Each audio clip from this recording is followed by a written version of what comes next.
Ketika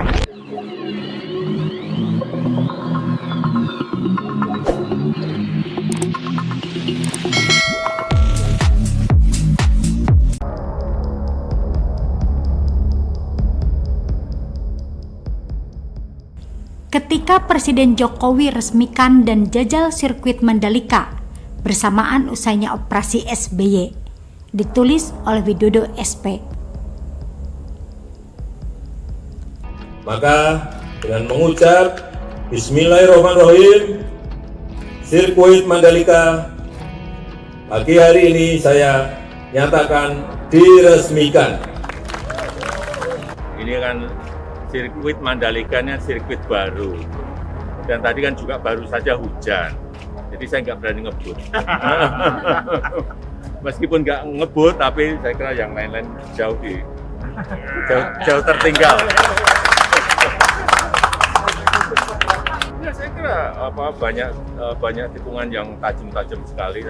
Di sini kan ada 17 titik tikungan yang saya kira semuanya sulit lah untuk saya. Kalau untuk pembalap mungkin nggak ada masalah, untuk saya sangat sulit.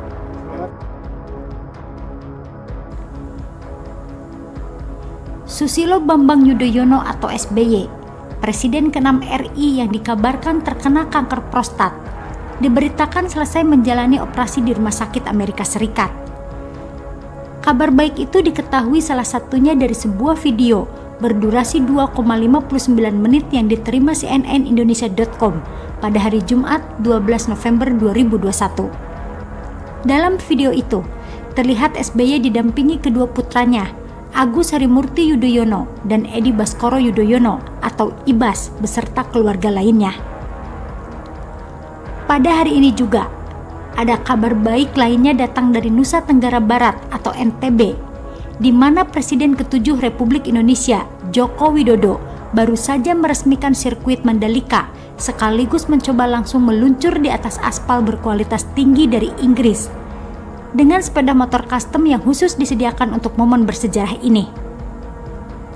Sirkuit Mandalika yang kabarnya mulai bikin was-was negara tetangga dengan sirkuit Sepangnya itu sebentar lagi akan menggelar balap motor World Superbike WSBK pada 19-21 November 2021, dilanjutkan dengan ajang MotoGP pada Maret 2022 mendatang. Meski sempat diwarnai kabar tak sedap soal dibongkarnya sepeda motor dari pembalap asal pabrikan Ducati, tapi overall, sirkuit Mandalika dipastikan siap menggelar ajang balap motor bergengsi ini pada minggu depan.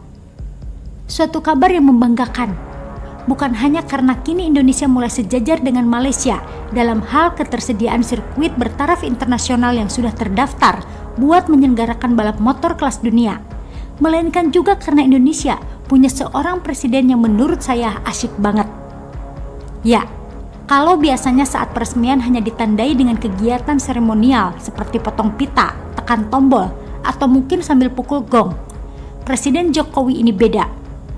Simpelnya, beliau ingin sekali merasakan langsung bagaimana asiknya berkendara di sirkuit balapan sungguhan, bukan sirkuit yang ada di wahana permainan.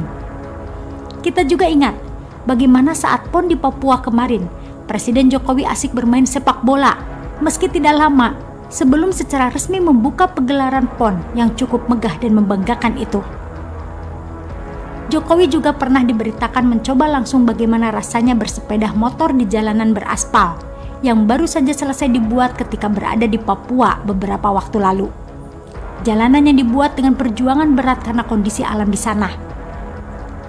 Jangan lupakan pula momen Asian Games 2018 lalu, di mana aksi Jokowi mengendarai sepeda motor yang dibuat dengan sentuhan aksi bak film action menarik perhatian dunia, karena beliau dianggap sosok yang tahu bagaimana cara menggelar sebuah pesta olahraga tingkat Asia itu.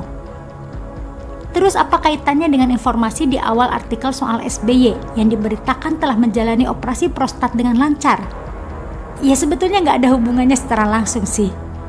Mungkin kali ini ada yang merasa terkecoh karena menyangka tulisan ini akan terasa khas seperti tulisan-tulisan yang lainnya soal SBY, keluarga SBY, atau Partai Demokrat.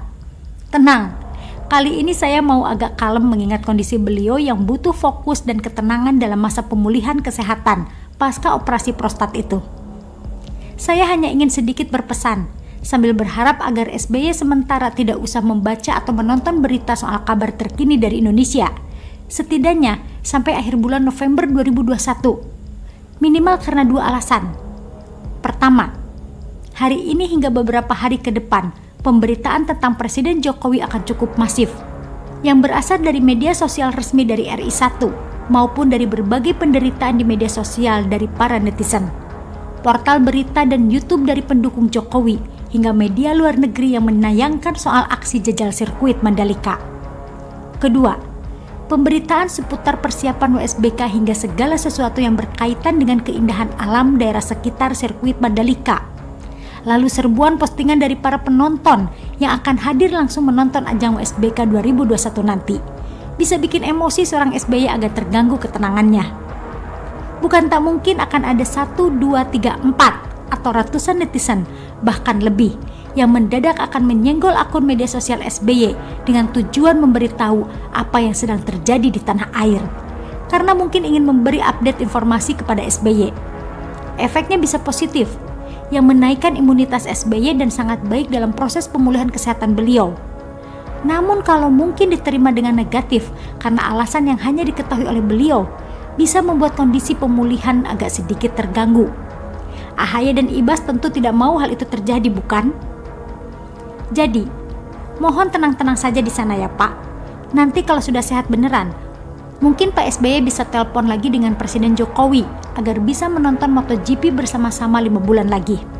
Lumayan loh buat pemberitaan karena jarang sekali ada dua sosok presiden, now and before, yang duduk berdampingan menyaksikan adu cepat sepeda motor yang terkenal itu.